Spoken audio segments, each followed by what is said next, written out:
Narito na naman tayo para sa isang napaka-sweet at nakakakilig na love story nila Kalingap Edu at Ate Viancy. Tulad mo ay aking makilala.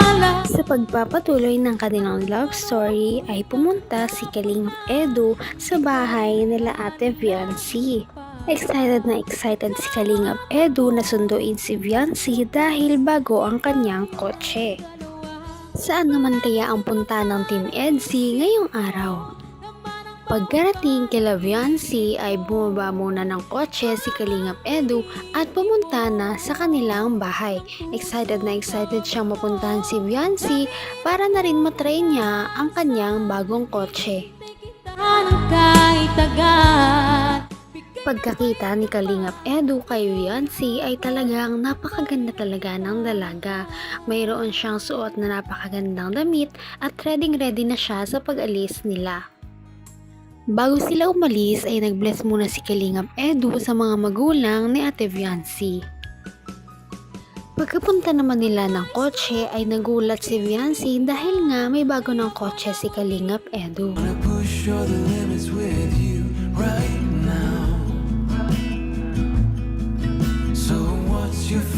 Uy, bakit ka nandyan? Dito ka dapat sa driver's seat, no? Ay, hindi pwede. Sino kakausapin ko dito? Paano naman ako dito? Para ako ditong walang kasama. Okay na po ako dito. Ako hindi ako okay. Gusto kitang katabi. Bihira na nga lang ko eh. Dito ka na. Dito tayo.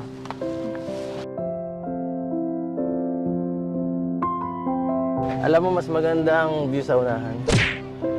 Tara. Makikita ko naman po. Tara na nga. 기다렸어요. 오랜 시간을 밤이 지나고 빛이 쏟아지게. Medyo nahihiya nga si Viancy kay Kalingap Edu dahil ngayon lang sila magkakasama sa isang kotse.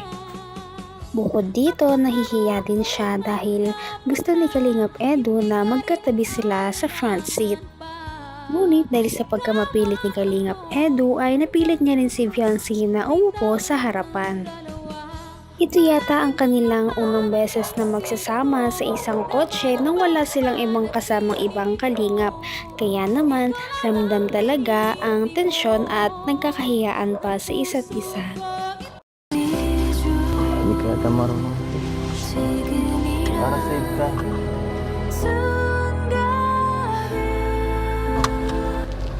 Patay mo ano eh. Iniisip ko lagi kalagayan mo eh.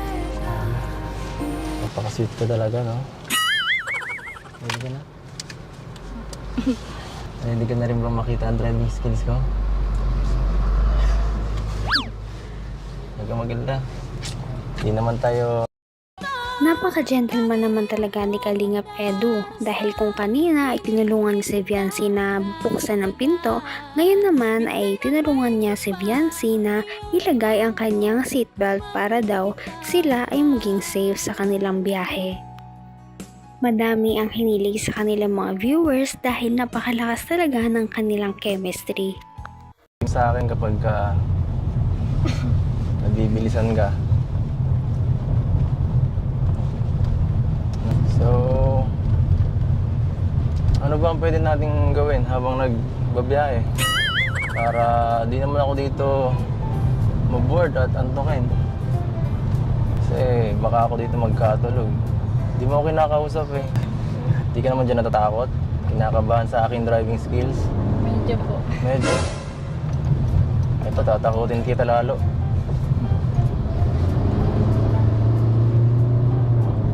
Nakita mo yun? First time ko ginawa yun. Nag-overtake ako sa truck. Nabilib ka ba? 지금이란 순간에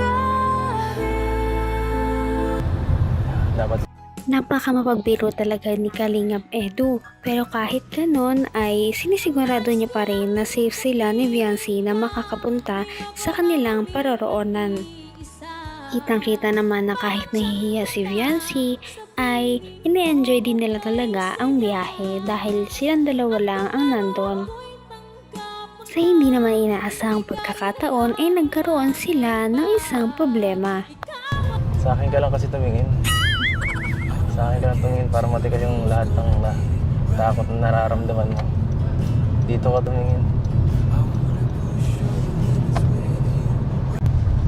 Ay, ano plastic po kayo, Kuya Eds? Bakit? Nasusuka ka? Hala. Teka lang. Huwag ka susuka sa kotse ha. Kakalinis lang natin ito eh. Ay, teka lang. Tiisin mo muna yan. Kaya mo pa ba? Malapit na muna tayo eh.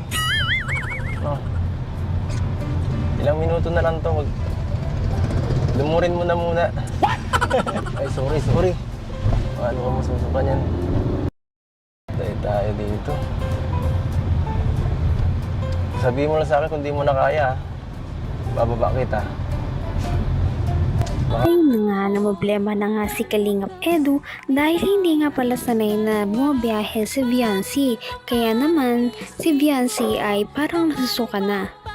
Kinakausap niya lang si Viancy upang pag-aanin ng kanyang kalooban para hindi ito matuloy sa pagsusuka niya.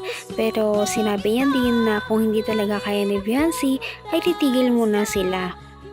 Kahit na late na sila sa kanilang appointment ay sinisigurado niya pa rin na komportable si Viancy kaya binabagalan niya ang kanyang pagmamaneho. Buti na lang maya-maya ay nakarating na sila sa kanilang pinuntahan. Nakarating din. Ano? Okay ka lang? Hindi ka na nasusuka? Masakit ang ulo mo? Medyo?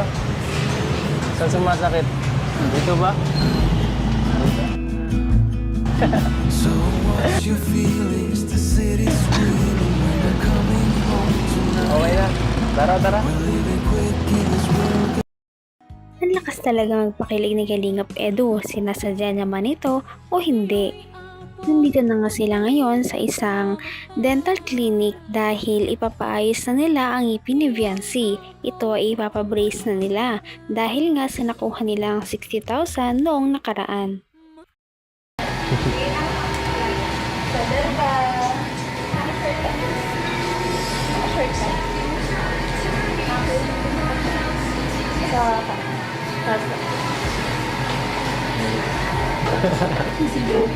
Ano?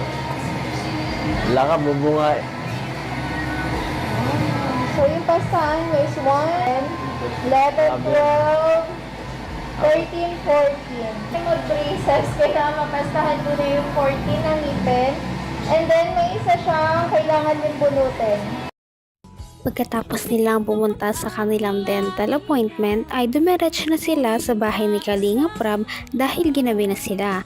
Pumunta sila doon upang magbukas ng mga packages na pinadala ng supporters para kay Viancy.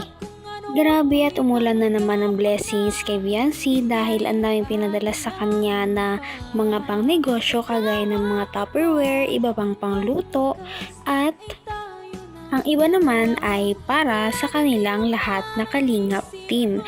Nagpadala ang kanilang supporters ng napakaraming sapatos para sa bawat isa sa kanila. Meron na naman ngang couple shoes ang dalawa. Pagkatapos nila magbukas ng lahat ng package ay pumunta na si Kalingap Rab kay Viancy upang ibigay ang 20,000 na pinigay ng kanilang supporters para pang start-up sa kanyang negosyo.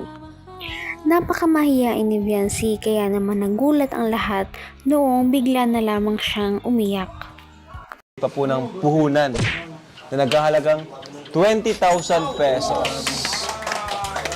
Ayan. 20. Iyak na si Viancy, oh. Iyak na kasi di niya alam kung gagawin. Di kasi siya sanay ng may nakakatanggap ng ganitong blessings. Di siya sanay. Sensya na ka. Ha? Bakit ka Viancy na luluha? Bakit? Hindi po ako makapaniwala po na ganito po kadami yung mga blessing na madating po sa amin. Marami. Tapos po yung brace pa po na Parang sa, Parang naka-overwhelm, no? Okay lang yan at deserve mo naman yan. Kasi may nakita silang something sa'yo na kabaitan, kaya ganun. Basta huwag ka lang magbago kung ano ka, ganun ka pa rin, ano? Kahit maraming biyayang dumarating. Okay. Dahil sa bait ni Viancy ay marami ang naantig ang puso sa kanyang istorya. Kaya naman marami ngayon ang tumutulong sa kanya upang pagaanin ang kanyang buhay. Kaya naman sana ipatuloy natin silang suportahan at mahalin si Viancy, si Kalingap Edu at ang Kalingap team. Yun lamang at maraming salamat sa panonood. Abangan natin kung magkakatuluyan ba talaga si Kalingap Edu at Viancy. Hanggang sa muli. Bye!